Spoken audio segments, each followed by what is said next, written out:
l'amour qui brûle en moi comme une flamme, le soutien de mon âme.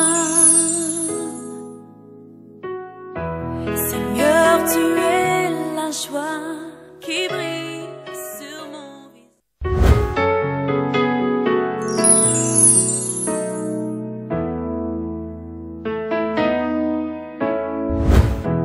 Seigneur, tu es la force, l'amour qui brûle en moi comme une flamme, le soutien de mon âme. Seigneur, Mesdames, Messieurs, bonsoir et bienvenue sur Révélation Biblique, la seule émission qui vous donne d'entrer dans les profondeurs de la parole de Dieu. C'est un honneur pour nous de vous savoir nombreux à notre écoute. Vous nous regardez forcément dans un quartier de la ville de Yaoundé, dans un quartier de la ville de Bafoussam, Douala et même ailleurs.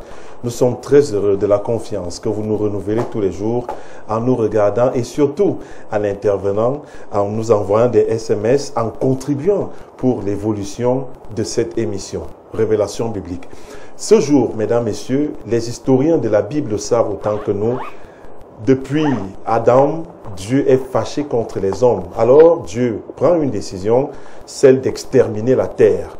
Mais il projette donc d'exterminer la terre, mais en voulant sauver un homme et toute sa famille. Cet homme, c'est Noé, où Dieu lui demande de construire l'arche pour se cacher avec toute sa famille. Et entre-temps, Dieu fait descendre un déluge qui dure 40 jours et 40 nuits. Tout le monde est mort, sauf Noé, sa famille et son bétail. Mesdames, Messieurs, une histoire pathétique, une histoire époustouflante dont nous allons entrer dans les méandres dans quelques instants seulement par l'entremise de notre invité permanent, le général de Dieu, le révérend docteur Dieunedor Kamdem Lunga. La vie, le ministère et l'histoire de Noé, ce patriarche biblique, il en est tout de suite question maintenant. Bonsoir mon général et bienvenue sur Révélation Biblique. Bonsoir Château, bonsoir à tous nos amis téléspectateurs. C'est avec beaucoup de joie que nous nous retrouvons encore dans le cadre de cette émission Révélation Biblique qui devient un culte pour la plupart et qui également est un moyen pour certains de découvrir ce que dit la parole de Dieu afin de pouvoir avoir non seulement la connaissance mais également la révélation de la personne de Jésus. Alors mon général, nous allons nous appesantir ce jour sur un personnage biblique, un patriarche biblique, ça il faut le reconnaître. Il s'agit bel et bien de Noé. Noé qui était un homme juste qui craignait Dieu. Et c'est pour cette raison que le Seigneur l'a épargné du déluge de 40 jours et 40 nuits. Est-ce que vous confirmez, comme certains lecteurs de la Bible, que c'est une histoire époustouflante, une histoire qui sort même de l'ordinaire, bref, une agréable histoire? Voyez-vous, Cyril, qui ne connaît pas Noé, qui n'a pas entendu parler de Noé? On parle des histoires d'Adam et Ève, et après Adam et Ève, on va parler particulièrement de Noé, Abraham, Moïse, David, Daniel. Voilà, ce sont les personnages les plus courants dans le monde judéo-chrétien et surtout dans le milieu chrétien également, parce qu'effectivement, ce sont des personnages qui ont fait. Vous enlevez un Noé de la Bible, il y a quelque chose qui manque dans la Bible. Vous enlevez un Moïse de la Bible, il y a quelque chose qui manque dans la Bible. Donc ce sont des personnes qui ont été utilisées par l'Esprit de Dieu pour affecter, que dis-je, imposer la souveraineté de Dieu au sein de la création et de la créature. Noé, pour moi, est un géant dans la foi. Noé, pour moi, est le tout premier vrai prophète que nous avons connu après, bien sûr, Adam et Ève. Alors, mesdames, messieurs, vous voulez connaître suffisamment le personnage de Noé? Vous le savez, cette émission est interactive. Nous vous offrons cette interactivité. Participez-y via le standard et ce numéro est affiché au bas de votre petit écran. 674 89 81 84 674 89 81 84. Nous parlons ce jour du personnage de Noé. Mon général, alors s'il fallait peut-être commencer par le commencement, avant même de parler de Noé, l'histoire ancienne, l'histoire biblique nous fait savoir que Dieu était fâché contre les hommes. Dieu était fâché contre l'humanité. C'est pour cette raison qu'il a envoyé le déluge de 40 jours et 40 nuits. Avant de parler de Noé, pourquoi Dieu était-il fâché contre les hommes? Mais la raison pour laquelle il est fâché encore aujourd'hui contre les États-Unis, la raison pour laquelle il est fâché aujourd'hui contre la France, la raison pour laquelle il est fâché aujourd'hui contre certains pays africains qui sont en train de développer un certain nombre de modes de conduite contre nature. L'homosexualité, le lesbianisme, les pratiques occultes, la divination et j'en passe. Voyez-vous, le péché met Dieu en colère. Dieu déteste le péché. La nature de ce péché, c'était laquelle? Il s'agissait de quoi concrètement? La Bible dit d'abord que le cœur de l'homme était chaque jour tourné vers le mal. C'est-à-dire, l'homme était ingénieux au mal. Les gars avaient le doctorat quand un enfant naissait qui licencié dans la méchanceté. Alors, est-ce que c'était dans une partie géographique bien déterminée, un peu comme Ninive? On a parlé de Ninive, qui était une ville pécheresse, et quelque part encore, on a parlé d'une autre ville, je m'en souviendrai forcément, de Sodome et Gomorrhe, justement. Est-ce que la fâcherie de Dieu, si vous me prêtez l'expression, était due à un comportement d'une dénomination, je veux dire, d'une province géographique bien définie? Non, nous ne pouvons pas dire ça. Ce que nous pouvons dire, c'est clairement, c'est que, voyez-vous, M. Cyril Châtelet-Wolo, nous nous situons dans le chapitre 6, 7, 8, 9 de Genèse. Et à ce moment précis, la terre n'est pas encore tellement peuplée. C'est-à-dire, elle essaie de se développer. Depuis le chapitre 4, c'est-à-dire 3 chapitres après, chapitre 4, Caïn se retrouve d'être errant et vagabond, va multiplier, et nous aurons une deuxième descendance, celle de Seth. Et cette descendance de Seth, parce que la descendance d'Abel va finir, puisque Abel va mourir, tué par son frère Caïn. Donc, nous avons pratiquement 2 grandes descendances qui s'affrontent. La descendance de Caïn qui est une descendance négative, et celle de Seth qui est une descendance positive. Et de là coulera bien sûr le célèbre Noé. Donc, il faut dire qu'à ce moment précis, presque si on commence sur toute la terre qui est peuplée d'environ, à ce moment précis, d'environ 50, 100 000 à 200 000 personnes, on n'entend pas encore le million. Même pas le quartier Omnisport. Non, pas du tout. Ils ne sont pas encore millions. Donc, il y a un processus parce que il faut dire que l'espérance de vie également est très poussée là-bas. Parce que nous voyons des gens vivre 500 ans, 700 ans, 800 ans et même 900 ans. Comme parce Noé, 950. Noé, 950, mais Noé n'est pas celui qui a le plus vécu. Quand vous lisez les Écritures, le grand-père de Noé a vécu plus que tous. C'est l'être humain qui a le plus longtemps vécu sur la terre. Il s'appelait Métuchéla. Métuchéla, qui est le père de Lemec. Et le mec est le père de Noé. Donc, vous voyez, donc, le grand-père de Noé est celui qui a vécu le plus longtemps sur la terre. Donc, les gens vivaient à cette époque et à 500 ans, ils avaient leurs enfants. À 600 ans, les femmes concevaient encore. Ah ben, j'imagine comment c'était. Tu imagines qu'à 400 ans, le gars ressemblait à un jeune garçon de 23 ans. Et à 500 ans, il ressemblait à un homme de 30 à 40 ans. Donc, c'est incroyable. Et c'était comme ça qu'ils avaient la capacité et la possibilité de se reproduire autant que faire se peut. Donc, la terre n'était pas totalement remplie d'humains, mais il y avait pratiquement 700 à 1 million d'habitants, d'après les historiens de la Bible, qui parcouraient l'étendue de la terre. C'est ainsi que Noé va voir le jour. L'Éternel va constater que le cœur de ses habitants sur la terre, véritablement, se tourne chaque jour vers le mal. Ils pratiquent des choses qu'en réalité, c'est-à-dire l'homme découvre sa nature diabolique, sa nature adamique, sa nature pécheresse. L'homme commence à détester son frère d'une haine parfaite, et cette situation, bien sûr, va courroucer l'Éternel et va pousser le jugement de l'Éternel sur la terre entière. Mesdames, Messieurs, vous nous prenez à l'instant même, vous êtes bel et bien sur Kanoudi TV, c'est la télévision qui vous fait rêver. Nous parlons ce jour d'un patriarche biblique, il s'agit bel et bien de Noé, sa vie, son ministère et même son histoire. Vous pouvez intervenir également, 674 89 81 84, 674 89 81 84. Envoyez-nous vos contributions, votre participation, vos suggestions et même vos critiques. Nous en serons fiers de les partager avec l'ensemble des téléspectateurs. Alors, mon général, rentrons dans le vif du sujet puisque nous parlons de Noé, nous l'avons dit dès le départ. Question toute simple, une fois de plus. Qui était Noé? Pierre appellera Noé le prédicateur de la justice. Certains feront lui un prophète. D'autres le qualifieraient du premier juste sur la terre. Certains encore verront lui un visionnaire, le premier ingénieur hors pair. Certains verront en Noé un père de famille irresponsable. vous pouvez donner peut-être tous les qualificatifs, mais en général, mais moi, j'ai lu la Bible. Mais on ne découvre Noé qu'avant le déluge. Oui. Avant, on ne connaît même pas l'histoire de Noé. J'ai cherché à connaître l'histoire de Noé, sa jeunesse, son vécu. Non. Non, mais laissez-moi vous dire, laissez-moi un peu satisfaire votre curiosité en vous faisant clairement comprendre que Noé se retrouve, comme je le disais dans mes propos liminaires, étant le fils d'Elémec et qui était le petit-fils de Métuséla. Vous voyez, à cette époque, on parle de la généalogie. Entre Adam et Noé, il y a 10 générations. Il y a 10 générations, de même qu'entre Noé et Abraham, il y aura encore 10 générations. Mais ce qu'il faut noter, c'est que lorsque le mec, le père de Noé, donne naissance ou engendre Noé, il va faire une prière. Il y a un cri dans son cœur. Il va dire, celui-ci nous sauvera ou nous consolera de la peine et de la souffrance du travail que l'Éternel nous a donné en maudissant cette terre.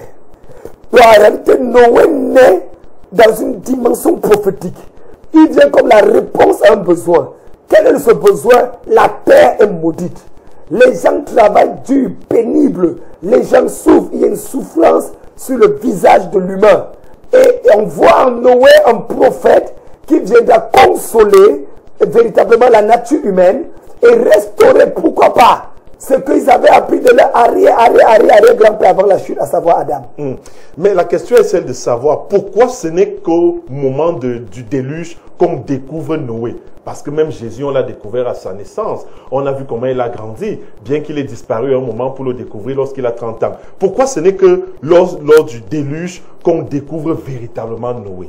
Parce qu'il faut dire que l'essence même, le but de l'existence de Noé se fait savoir particulièrement au niveau du déluge. Voyez-vous, pourquoi découvre-t-on Barack Obama uniquement lorsqu'il se place candidat à l'élection présidentielle? Mais à l'époque, on savait que Barack Obama était sénateur. C'était rare de retrouver un sénateur noir aux États-Unis quand même. Mais qui connaissez-vous Barack Obama? Il n'y avait que les politiciens, démocrates et républicains qui maîtrisaient Barack Obama. Mais du moment où il a posé sa candidature pour être candidat à l'élection présidentielle américaine, le monde entier a commencé à jeter les regards sur ce jeune noir venant du Kenya. Comme pour dire, il y a des actions qu'on pose qui révèlent notre identité. Personne ne connaissait Djenedo Kamden Nunga jusqu'au moment où d'une manière ou d'une autre, la cathédrale de la foi voit le jour, le Pago voit le jour, la télévision Dunamisi ou Kanodi TV se met en place. À partir de ce moment, on se retrouve en train de découvrir qu'il y a effectivement un Camerounais jeune qui a un langage et un verbe qui ne marche pas ces mots, qui s'appelle Djenedo Kamden Nunga. Donc il faut dire qu'il y a toujours un certain nombre de faits qui justifient exactement la raison de notre existence et qui d'ailleurs, pourquoi pas, quelqu'un disait, et je vais encore citer parce que je suis un peu un expert en politique américaine, que George Bush Junior n'a découvert son véritable existence politique en tant que chef d'État américain que lorsqu'il fallait bombarder l'Irak et j'en passe. Donc, voyez-vous, certaines personnes naviguent dans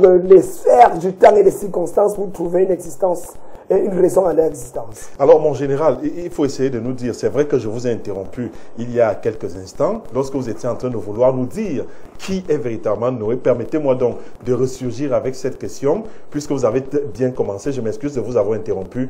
Alors, peut-on connaître ce personnage biblique que les uns et les autres qualifient de patriarche aujourd'hui? Tout ce que nous pouvons dire sur Noé, ce qu'il faut comprendre, c'est que Noé se retrouve étant un fils de Lémec, petit-fils de Métuséla. Noé a 3 enfants, on ne parle pas de sa femme, curieusement, on ne parle que de ses 3 enfants, Sem, Cham et Japhet. Il faut dire que c'est les tout premiers patriarches d'ailleurs, depuis Adam et Ève, qui a pratiquement autant d'enfants. Que ce soit, on parlera de tel engendra, tel engendra, tel engendra, tel engendra, mais pour lui, on va dire, il engendra 3 fils, Sem, Cham et Japhet. Nous reviendrons là-dessus tout à l'heure. Donc Noé, c'est quelqu'un qui grandit donc dans une posture de la crainte de Dieu. Nous sommes où? Et la descendance de Seth. Nous sommes où? Nous nous retrouvons exactement sur la planète. En Asie mineure, non, nous sommes en Israël. Disons que nous sommes en Asie. En Asie. Particulièrement, parce que nous sommes pratiquement près du jardin d'Éden. Et c'est à partir de là, parce que lorsqu'on parle, par exemple, du bateau de Noé, de l'arche de Noé, qui va se poser sur le mont Ararat, Ça nous donne quelques indications quand même de la situation géopolitique, géographique également, et culturelle même de Noé. Donc, Noé sur la terre, il n'y a pas encore de pays, il n'y a pas encore de continent. C'est un vaste étendu. C'est un vaste étendu appelé terre, que Dieu donne. Ainsi donc, peut-être même il pouvait être à Yaoundé. Qui sait? Sait-on jamais. Mais en tout cas, ce qui est très intéressant, c'est que Noé donc est sur du terre, et c'est là où il va entendre Dieu parler. Mais ce que nous connaissons de lui, c'est que c'est un homme juste. C'est un homme qui craint Dieu. C'est un homme qui est fidèle. C'est un homme qui a une certaine relation particulière. Il a une capacité exceptionnelle d'écouter Dieu. Et justement, je voulais vous poser la question, c'est de savoir quelle est la véritable relation personnelle ou particulière qui existe entre Noé et son Seigneur et Dieu. Qu'est-ce qu'ils se disent? Quelle est la nature de la relation? Il faut dire que c'est une relation entre le Créateur et la créature. Mais la Bible n'en fait pas mention, justement. Mais bien sûr, puisque la Bible ne va pas entrer dans certains détails. Non, puisque la Bible nous dit que Dieu causait avec Moïse, Dieu causait avec Abraham. À quel moment est-ce qu'il a causé avec Noé? Genèse chapitre 7, la Bible dit, Dieu dit à Noé, voici, je suis sur le point de détruire la terre à cause du déluge. Voici ce que je veux que tu fasses. Il donne des précisions. Il dit même que parce que Noé est le premier ingénieur qui a réussi à construire l'étage. Parce que le bateau de Noé, qui était environ 126 mètres de longueur, pratiquement 16 mètres de hauteur, et puis à près de 30 mètres de largeur, est capable de contenir, s'il faut dire, près de 500 camions de 24 roues. Plus que le Titanic. Hein. Plus que le Titanic. Donc Noé se retrouve dans cette posture. Ces précisions lui sont données par Dieu. Dieu lui dit même la matière avec laquelle il va construire l'arche. Parce que laissez-moi vous dire, monsieur Cyril Châtelain, il faut pratiquement 120 ans à Noé pour construire l'arche. 120 ans. Pour les autres du déluge qui ont fait 40 ans. Imaginez-vous que Noé passe 1 an, 2 ans, 5 ans, 10 ans, 20 ans. Il n'a jamais plus sur la terre. Et il annonce qu'une vaste pluie va venir. Ah ben, les gens voyaient en Noé un peu comme on voit les églises de réveil aujourd'hui au Cameroun. Les gens qui ont perdu la tête. Qu'est-ce qui se passe pour que tu as dans ces églises? Pourquoi il n'y a pas d'église catholique? Est-ce qu'il n'y a pas une église de telle église de tes parents? En fait, vous voyez, Noé ici va à contre-courant de l'atmosphère socio-culturelle qui existait à l'époque sur la terre. Il va donc, par obéissance à Dieu, décider de mettre sur pied l'un des plus grands bateaux conçus par les amateurs, mais qui va rester au déluge. Alors que le Titanic conçu par des professionnels va sombrer. Suivez mon regard. Alors, mon général, je voudrais bien savoir, puisque nous parlons de Noé, qu'est-ce qu'il avait de particulier? C'est vrai que les choix de Dieu sont discrétionnaires. On ne sait pas trop pourquoi Dieu l'a choisi, mais moi je vais vous poser la question en tant qu'exégète de la parole. Pourquoi Dieu porte son choix sur Noé, sur la personne de Noé? Il a quoi de particulier plus que les autres habitants de la terre? C'est un homme juste.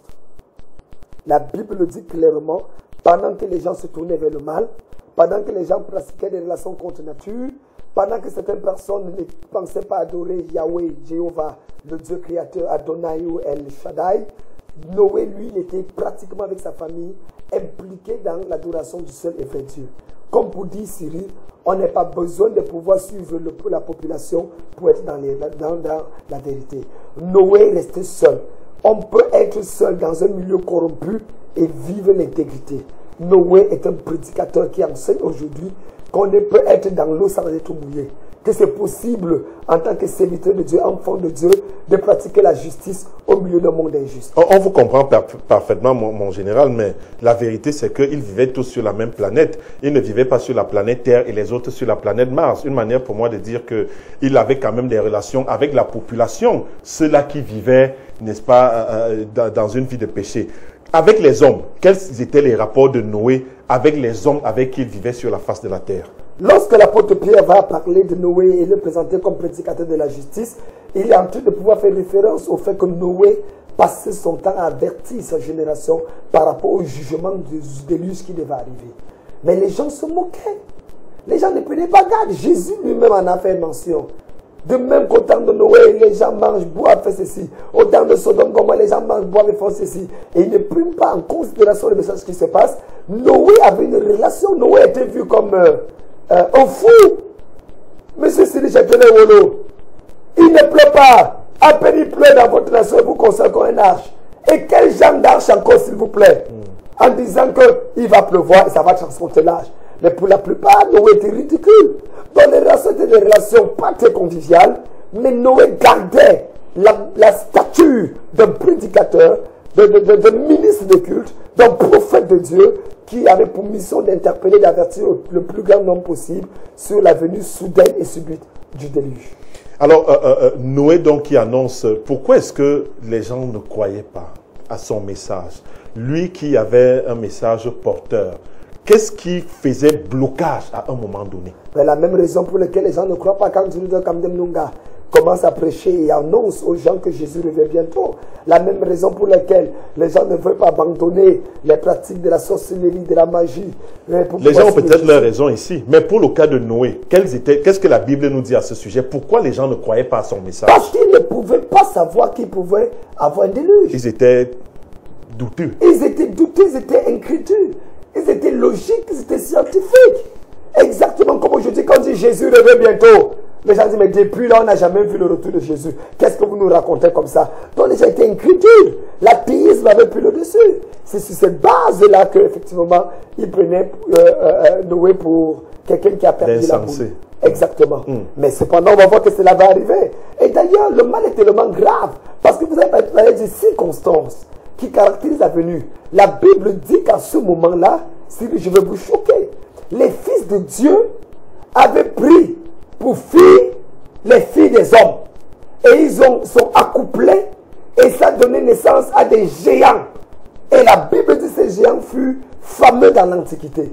C'est vrai que théologiquement parlant, ça crée un problème d'herméneutique. Parce que qui sont ces fils de Dieu? Et qui sont ces filles des hommes? Voyez-vous, à ce niveau, M. Cyril, il y a trois interprétations. Trois interprétations plausibles. La première interprétation est courante et défendue par ceux qui disent les fils et les filles de Dieu, les fils de Dieu étaient des anges et les filles des hommes étaient les humains. Deuxième probabilité, ceux qui disent que les fils de Dieu là étaient considérés comme les seigneurs de terre, les chefs des grandes tribus, et les filles des hommes étaient considérées comme les gens communs. Et la troisième possibilité, ceux qui disent que les filles de Dieu étaient la descendance de Seth, parce que dans Genèse 4, nous avons deux descendances, Seth et Caïn. Et les filles des hommes étaient la descendance de Caïn. Mais là, ça crée un problème. Ça ne peut pas être Seth et Caïn parce que d'une manière ou d'une autre, Dieu n'interdit pas à la descendance de Seth de s'accoupler avec la descendance de Caïn. Non, au contraire. Et puis ça ne peut pas être les seigneurs de gloire parce qu'on parle des fils de Dieu, sinon on parlerait également d'une autre chose. Mais là, ça revient, et je suis de ceux qui optent pour la première probabilité, à savoir qu'il s'agissait des anges déchus et des humains qui sont accouplés. Mais là, cette interprétation herméneutique du passage bute à un certain nombre de problèmes. Par exemple, cette parole du Seigneur Jésus-Christ dans l'évangile de Matthieu où il dit que les anges n'ont pas de sexe et ne s'accouplent pas. Alors comment se fait-il? Comment interpréter? Comment jumeler? Comment joindre cette interprétation des passages de l'Écriture du Nouveau Testament avec ma vision des choses? Eh bien, c'est aussi simple que possible. Parce que les anges, de par leur nature angélique, ne peuvent pas s'accoupler. Mais les anges peuvent prendre la forme des hommes. Et sur cette base, il peut avoir une descendance dans laquelle ils s'accouplent. Je vais aller même plus loin, M. Cyril Châtelet-Wado. Lorsque vous vous rappelez Sodome et Gomorrhe que vous avez cité tout à l'heure, la Bible nous dit que les gens de Sodome et Gomorrhe ont vu les anges apparaître dans la maison de... Comment on l'appelait celui-là encore? Celui de Sodome et de Gomorrhe, Lot. Et qu'est-ce que les humains ont demandé? Ils disent, fais sortir les deux gens qui sont là pour qu'on puisse s'accoupler avec eux. Ce qui veut dire que ces gens avaient une forme physique et une capacité de pouvoir être accouplés. Il s'agissait bel et bien des anges. Je peux même encore aller un peu plus loin, M. Cyril Châtelet-Wado, pour vous faire comprendre que lorsque Dieu, dans Genèse chapitre 3, parlait de la descendance, il dit, après qu'Adam et Ève aient péché, il dit que quoi? Je mettrai une inimitié entre toi et la femme, entre quoi? Sa descendance et ta descendance. Mesdames, mesdemoiselles, messieurs, c'est un message fort. Ça veut dire que le serpent a une descendance, comme la femme a une descendance. La question que je pose à la plupart des théologiens, docteurs en théologie dans les universités du monde entier, c'est de m'expliquer donc, c'est quoi la descendance du serpent? Nous connaissons la descendance de la femme, par Adam et Ève. Caïn et j'en passe. Se peut-il que le serpent ait une descendance? Si oui, où est-elle? Sinon, pourquoi Dieu parlait-il de la descendance du serpent? Dieu serait-il en train de commettre une erreur? Non. D'où mon point de vue selon lequel le serpent avait une descendance. Et cette descendance est constituée des anges déchus qui vont automatiquement s'accoupler avec cette fille des hommes. Et Dieu sera obligé de les arracher, de les attacher et de les garder comme Jude va expliquer plus tard. Les gens qui n'ont pas gardé les dignités seront placés en attendant le jugement dernier.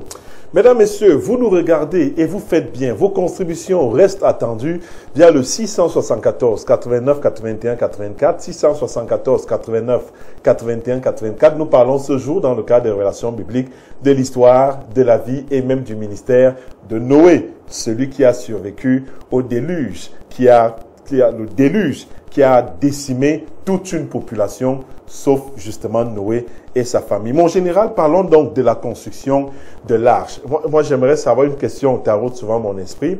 Pourquoi l'arche? Pourquoi pas autre chose? Une manière de demander, à ce moment-là, que symbolise l'arche? Ah ben oui, là, si vous voulez parler de la dimension prophétique de la notion de l'arche, on va parler ça part du Seigneur Jésus-Christ. Le seul abri par lequel les hommes peuvent être sauvés. C'est une autre garantie dans un moment d'incertitude et dans un moment d'abomination. L'arche a été faite par des matières de bois, ça c'est sûr, mais symbolise aujourd'hui la présence de Dieu qui nous donne le repos au milieu de l'adversité. Jésus-Christ est le chemin, la vérité et la vie. Jésus-Christ est la seule personne sur la terre, dans l'étendue terre, par lequel les hommes peuvent être sauvés. J'ai beaucoup de respect pour Mahomet, beaucoup de respect pour Confucius, beaucoup de respect pour Bouddha et pour tout le reste, mais je puis dire avec assurance et autorité qu'il n'y a de salut en aucun autre, car il n'y a sous le ciel aucun autre nom qui est donné parmi les hommes, par lequel nous pouvons être sauvés, excepté celui de Jésus-Christ, selon Actes des Apôtres, chapitre 4, le verset 12. Pourquoi Dieu a choisi le moyen de l'alternative de l'arche? Pourquoi ne les a-t-il pas enlevés, un peu comme il a enlevé Élie?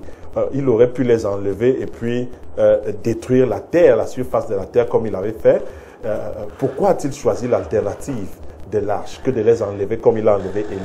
Oui, mais c'est bon, il faut comprendre qu'à ce niveau, précisément, M. Cyril Châtelet-Wolo, nous sommes dans une posture où Dieu ne veut pas détruire toute la race humaine. Vous savez, dans la logique de Dieu, quand vous essayez je ne peux pas dire comprendre Dieu, parce que Dieu n'est pas un objet d'étude.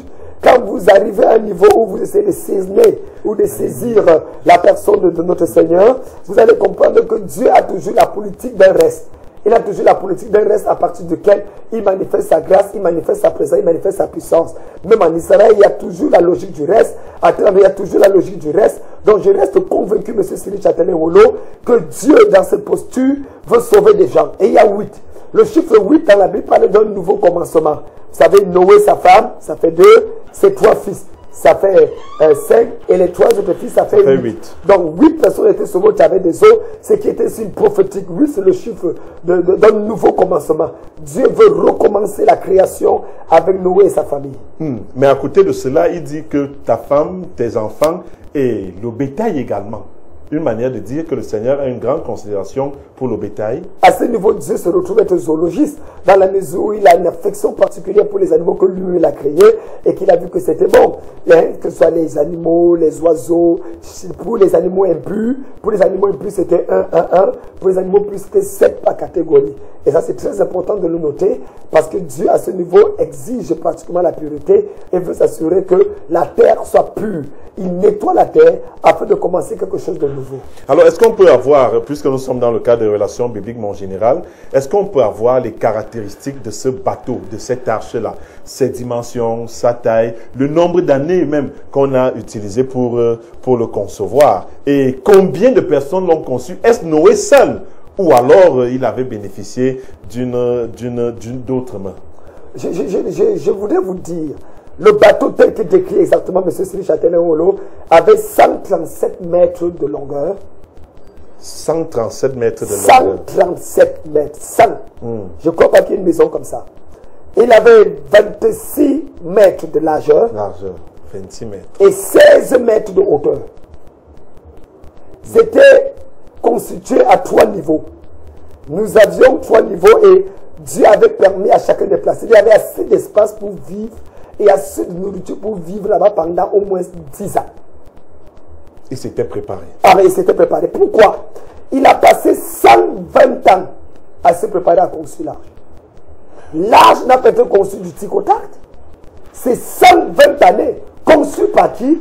Conçu bel et bien par Noé et ses fils. Ses 3 fils et leurs épouses se sont mis d'arrache-pied petit à petit, le temps passant, pour mettre sur pied ce chef-d'œuvre qui finira par devenir leur huée de sauvetage. Mais mon général, lorsque nous lisons l'histoire de Noé, on se rend également compte qu'il n'était pas aussi blanc que neige que cela. On dit qu'il était un gros soulard. Est-ce vrai, mon général? Oui. Là, on ne va pas le désavouer. La Bible dit que donc il sort de l'arche, d'abord Dieu, premièrement, c'est Dieu qui ferme la porte de l'arche, et il entre dans l'arche, il passe le temps, et quand il ressort là, je ne sais pas ce qui se passe, Dieu établit le principe de l'arc-en-ciel, peut-être on en parlera, mais lui il cultive la vie, et il boit et il est saoul. Et quand il devient saoul comme ça, son fils Cham, voilà l'étude de son père, va reporter à ses frères, c'est mes Japheth qui vont se lever, venir à reculons et couvrir l'étude de leur père. Ça, c'est un message très fort. Parce qu'aujourd'hui, dans l'église et dans notre société, on semble être doué dans l'art d'exposer la nudité des pères. Frère, je voudrais te rassurer, c'est un problème sérieux. C'est dangereux d'exposer la nudité des pères. Quel que soit le père, quel que soit ce que le père ou la mère a fait.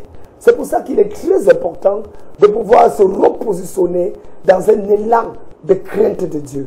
Que ce soit ton père biologique, que ce soit ton père adoptif, ou que ce soit ton père spirituel, ne jamais exposer sa nudité. Parce que chaque fois que tu le fais, la malédiction s'attache à ta vie. Et beaucoup d'enfants de Dieu ne le saisissent pas. Ils vont insultant les gloires, parlant ci et ça. Frère, ça n'avantage jamais. Alors, mon général, nous allons lire dans quelques instants les quelques SMS qui nous ont parvenus. Vous pouvez toujours nous envoyer des SMS via le 674 89 81 84. Pour vous qui avez le bonheur de nous regarder, 674 89 81 84, nous parlons ce jour de la vie de Noé. Alors, mon général, étant donné que, puisque c'est un sujet qui est attractif pour certaines personnes, étant donné que c'était un ivrogne, avait-il encore les faveurs de Dieu? Noé. Voyez-vous, M. Sylvie Châtelain-Wolo, Dieu a répondu dans le livre de Corinthiens à son serviteur Paul en disant « Ma grâce te suffit. Ma puissance s'accomplit dans les faiblesses. » Je ne veux pas faire le procès de Noé. Ce qu'il a fait n'était pas correct. Ça, c'est clair.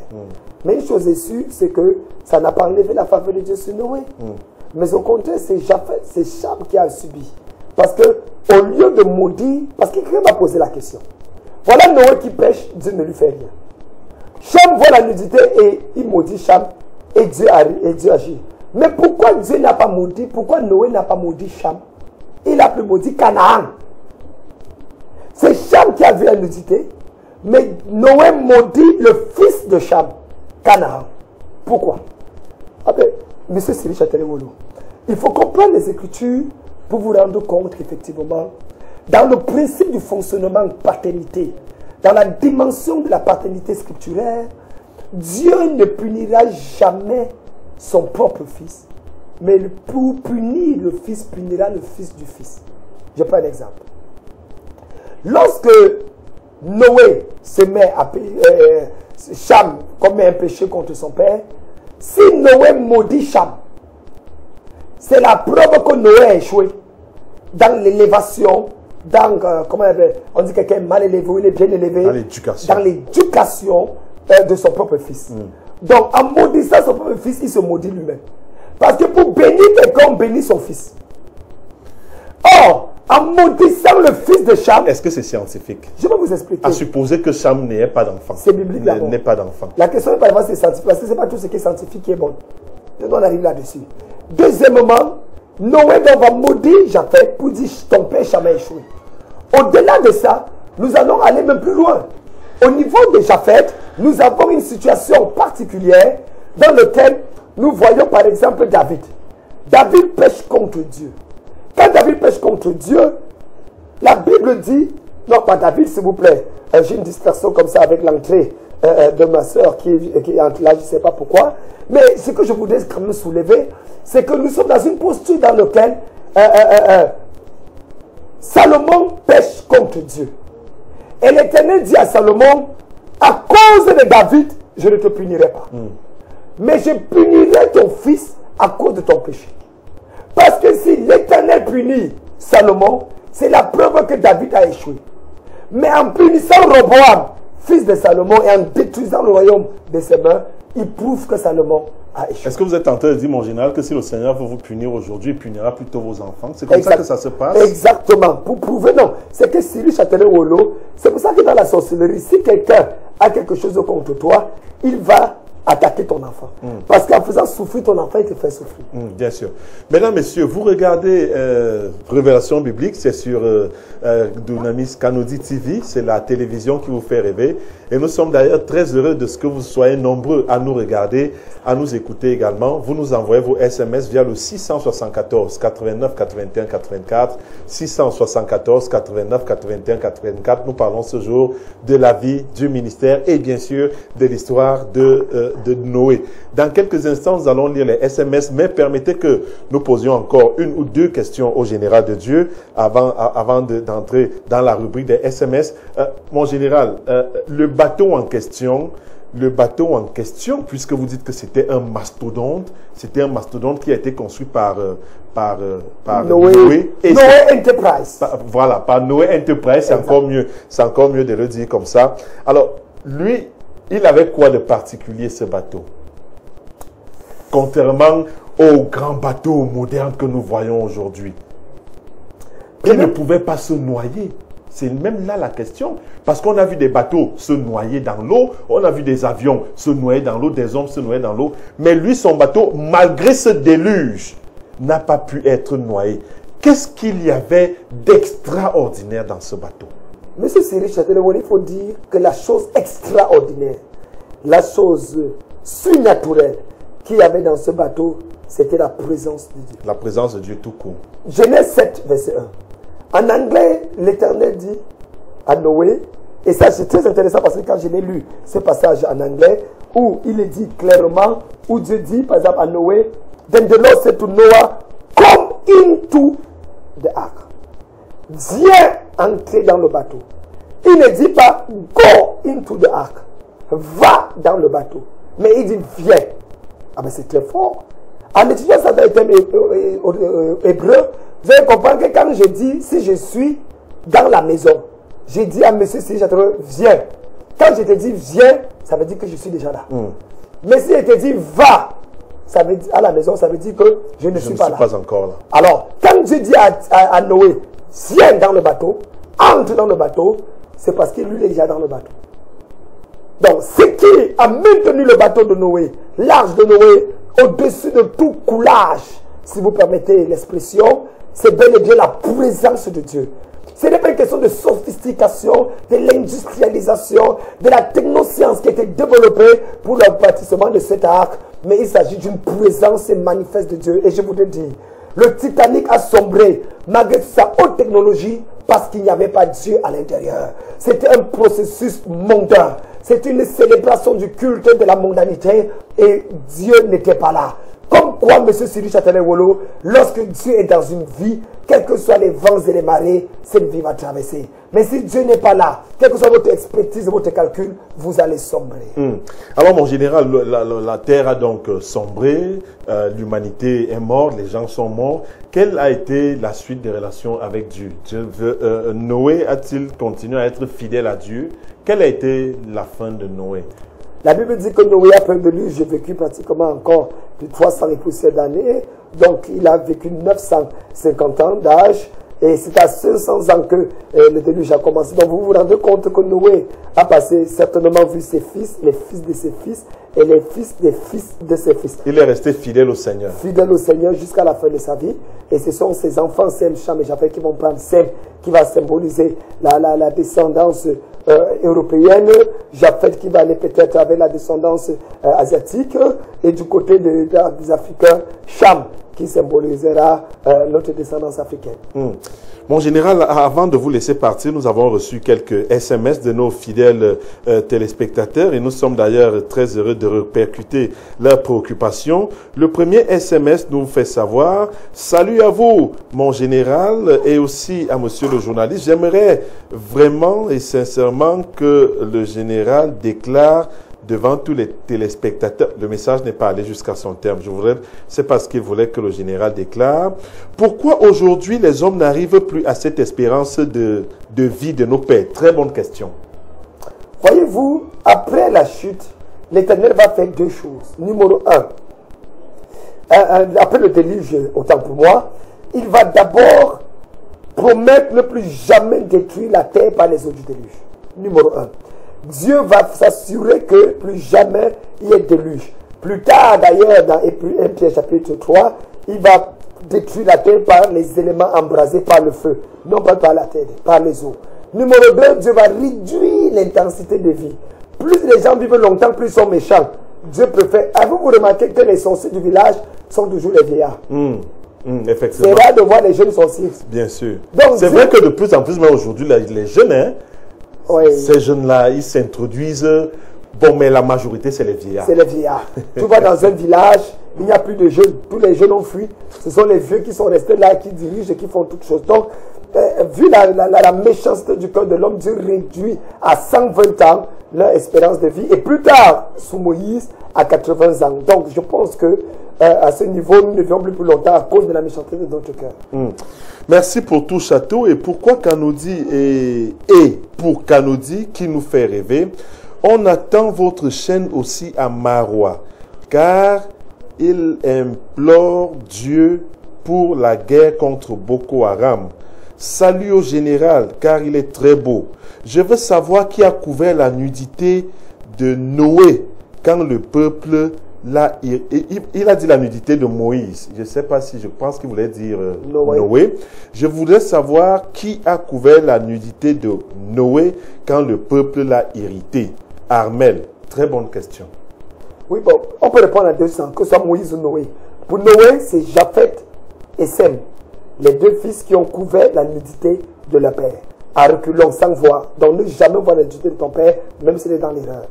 Numéro 2, ce que nous voulons dire, M. Sidi Châtelet, c'est que c'est le cas de Moïse. Moïse, effectivement, a péché devant le peuple, mais personne n'a couvert sa nudité. Moïse a passé son temps. C'est ça le danger des leaderships. C'est que vous êtes leader, Cyril, quand vous faites bien, tout le monde acclame. Mais quand vous faites mal, on vous abandonne. On vous célèbre quand ça marche. Effectivement. Mais regardez aujourd'hui. Effectivement. Personne n'a prié. Moïse a passé sa vie à intercéder pour le peuple. Lorsque lui commet une erreur, personne n'a prié pour Moïse. Et c'est comme ça que le peuple est entré dans la terre promise, mais lui n'est pas entré. Faites souvent très attention, nous leaders. Donc, couvrons, apprenons à couvrir la nudité de nos pasteurs. J'ai l'habitude de dire, frère, les pasteurs traversent un certain nombre de situations. Je vous assure qu'il n'est pas facile. Sans justifier les dégâts que certains commettent. Mais un véritable chrétien dans une église se doit de prier tous les jours que Dieu protège son pasteur. Pendant que nous croyons bien faire, mon général, ils sont nombreux qui pensent que nous faisons dans la roublardise, un peu comme cet auditeur. Permettez que je communique son numéro. Les auditeurs, même les téléspectateurs, même également pourront en juger. C'est le 651 68 10 91, 651 68 10 91 qui envoie ce message qui me choque particulièrement. Bande d'escrocs, la foi sans œuvre est vaine. Une émission comme celle-ci qui est là pour éduquer le peuple de Dieu, pour édifier le peuple de Dieu. Quelqu'un estime que c'est une bande d'escrocs. Je pense que c'est malveillant, c'est même malsain de pouvoir rabaisser les serviteurs de Dieu à ce niveau-là. Et je pense que, mon général, plusieurs personnes encore, comme le fils de Noé qui a vu sa nudité, ont besoin de repentance. Et c'est justement le bien fondé de ce genre d'émission. Je pense simplement que le bien-aimé traverse un problème. Peut-être, vous voyez, les gens le plus souvent disent des choses comme ça. Ça dépend des gens, des personnes qu'ils ont rencontrées aussi sur le chemin. Parfois, des gens sont honnêtes, veulent servir Dieu, mais ils ont l'habitude de rencontrer que des fémans, des bandits. Il y en a quand même. Et parfois, donc, ils n'arrivent plus à discerner le vrai du faux. Quand vous êtes habitué à avoir des faux billets, le jour où vous donnez un vrai billet, vous avez l'impression d'abord que c'est un faux billet. Je pense que mon bien-aimé devrait se rapprocher soit de nous, soit se rapprocher d'une des églises et pouvoir essayer de voir si effectivement ces personnes sont des bandes d'escrocs ou pas. En ce qui me concerne, en tout cas, je pense que il a besoin également de se repentir et de crier au Seigneur que le Seigneur ouvre ses yeux, le dirige, afin qu'il marche selon les voies du Seigneur. Mon général, la Bible nous fait savoir que Noé était marié, mais pourquoi la Bible ne fait pas mention de son épouse quand on sait que derrière un grand homme se cache également une grande dame? Heureusement que ce n'est pas un verset biblique. Parce que ce n'est pas toujours que derrière un grand homme se cache une grande femme. On ne fait pas mention de ça. Watchman était un très grand homme, mais il a eu un mariage catastrophique. Charles Finney, John Wesley, sa femme venait le taper pendant les pleines prédications. Le plus grand prédicateur qu'on ait connu. Donc, voyez-vous, ce n'est pas toujours le cas. Mais on n'en parlait pas pour plus une ou deux raisons. Premièrement, dans une société patriarcale, à cette époque-là, on ne parlait pas beaucoup des femmes. On ne parle pas particulièrement de la femme de Métuchéla, on ne parle pas de la femme de Lémec, on ne parle pas de la femme de ci et de ça. On ne parle même pas des femmes de ses époux, de ses fils. Pas pour dire qu'automatiquement elles étaient mauvaises, mais simplement pour faire comprendre que le message était véhiculé au travers des hommes afin de communiquer quelque chose. La Bible nous parle de la fin de Noé, mais la Bible ne nous parle pas de la fin de son œuvre, c'est-à-dire l'arche qu'il a construite. Quelle fut la fin de l'arche? Elle s'est supposée sur le mont Ararat, l'un des plus hauts monts d'ailleurs. Et à partir de là, c'est que d'ailleurs, des découvertes scientifiques ont fait retrouver certains débris de l'arche de Noé, étaient stupéfaits pour la reconstitution de cette arche. Quelle était sa durée de vie? Combien de temps est-ce que l'arche a duré sur la terre? Je n'ai pas de précisions plus claires, mais d'après les archéologues, près de 1000 ans plus tard, on avait encore quelques éléments de vie de l'arche de Noé. Alors, mon général, la question usuelle lorsque nous terminons un chapitre comme celui-ci, c'est vrai qu'il y a encore un certain nombre de choses à dire, mais moi, je voudrais demander quelle est l'histoire, quel est le message qu'on peut retenir de la vie du ministère de Noé. Tu n'as pas besoin de te corrompre au milieu de la corruption. Tu n'as pas besoin de vivre mal parce que les autres vivent mal. Dieu peut t'utiliser pour changer l'histoire. Noé vivait dans un monde injuste, impur et sale, mais il est resté propre, il est resté juste. Il est resté pur. Frères et sœurs dans le Seigneur, nous sommes du monde, mais nous ne sommes pas du monde, mais nous sommes dans le monde. En tant que chrétiens, nous devons développer la dimension thermostat, être capable de changer le cours de l'histoire, afin d'amener les autres à comprendre effectivement la nécessité de recevoir Jésus dans son cœur comme sauveur et Seigneur personnel. Noé est un prédicateur qui parle encore aujourd'hui, qui nous dit qu'on ne peut pas être sauvé par des raisonnements humains. L'obéissance à Dieu est fondamentale. Ce que Dieu dit, ce que sa bouche dit, sa main finit toujours par l'accomplir. Et enfin, Noé également est un message pour dire que ce n'est pas parce que Dieu nous a utilisé pour une grande délivrance qu'on ne peut pas tomber. Restons toujours en alerte, restons toujours prudents, parce que l'ennemi ne dort pas, dans le nom de Jésus-Christ. Amen. Amen. Mesdames, Messieurs, c'est avec cette parole d'exhortation du général de Dieu, le révérend docteur Dionedor Kamdem Nunga, notre invité permanent dans le cadre de Révélations bibliques, que nous mettons donc un terme à cette autre édition de Révélations bibliques. Ce fut un plaisir pour nous de vous savoir nombreux. Retrouvons-nous lors des prochaines rediffusions et la prochaine fois, ce sera toujours avec le même plaisir que nous allons aborder un autre thème, forcément sur un autre personnage biblique. Merci mon général et que le Seigneur vous bénisse pour tous ces éclaircies sur le ministère de Noé. Merci Cyril, que le Seigneur vous bénisse et que Dieu bénisse particulièrement tous ceux qui nous écoutent du côté de Bafoussam et du côté de Douala. Félicitations encore pour la radio Dunamis FM qui émet déjà du côté de Douala. Nous voulons saluer également le travail remarquable de tous les pasteurs pour cette fin d'année et je déclare une grâce abondante et sur l'abondance de Dieu dans chacune de vos vies. Voilà, mesdames, messieurs, que le Seigneur vous bénisse. Au revoir.